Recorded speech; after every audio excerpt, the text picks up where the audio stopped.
It looks like that smoke is completely covering everywhere today. Skies are all cloudy. It looks like it's apocalyptic. And I guess in terms of the first thing I read, it says according to this air quality and pollution city ranking, I guess we're the worst here today. Vancouver, BC, 206. It's not as bad as about 2 years ago, if you guys remember, where the skies were completely dark. It was horrible, it was hazardous, but still, I guess the weather is going wacky just because of all the wildfire and all that. I guess it'll be unbearable for some. I remember in the other years where I knew people that couldn't even step outside for a couple of minutes just because they have, I guess, breathing issues. Everyone's different in terms of, I guess, health and all that too. Although in terms of going outside, I was reading this today, which made me wonder, are people going to be afraid to go outside because there's this drone system where it's essentially able to track people, objects and all that. How about this one here? It says drone reconnaissance and observation system. DROS monitors coastal and marine transports and their movements to detect suspicious critical threats. So I suppose the purpose of this is to normally use it for safety purposes for officials and all that. Although I guess the concern here would be privacy and all that, correct? It says here, identify objects of interest from drones. Drone reconnaissance system utilizes drones to find and identify suspicious people and items that may pose serious dangers and to inform authorities in real time. And they do show a lot of videos demoing, I guess, their tech, distinguishing between a person, what they're doing in actions, vehicles. Kind of reminds me of what you see in China, where cameras are everywhere and they pretty much track citizens like 24/7 per se. I know a lot of people say it'll never happen here or there, but at this rate, I guess it will eventually be everywhere, correct? Unless certain places say, nope, like forget it in terms of this stuff, but I highly doubt it. Eventually, it'll probably be like this in some way. The only argument here I've heard is there's cameras everywhere anyways in terms of buildings and so forth, but would people be okay with that? And in terms of the topic of health, this was kind of weird in many ways where it was popping up everywhere in terms of these types of articles and headlines. This one here says, cancer cases on the rise worldwide for those under 50. According to these studies, it says researchers find a global increase in early onset cancer diagnosis and that the risk may increase with every generation. The rise is likely due to shifts toward more sedentary lifestyles and Western diets heavy on processed foods. And that's what it says here according to some of these headlines here, like what, USA Today, Western diet, sedentary lifestyle, etc., etc. Cancers in adults below 50 have dramatically increased.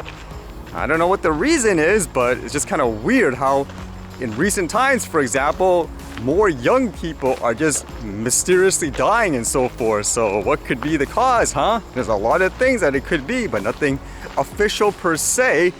I don't think it's a coincidence either, like this and that all of a sudden. It makes you think too, in these cases, who are the ideal subjects to analyze your data on? Because sometimes people just focus on one thing. I think the only thing I can think of, I've heard before, where twins may actually be really useful in terms of analyzing what lifestyle choices one made to result in whatever it is. Because you would think they were born exactly the same per se, correct? So it must have been something that they did that resulted in this or that. But let's see if they can figure out what's going on here.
Alright, see you guys later.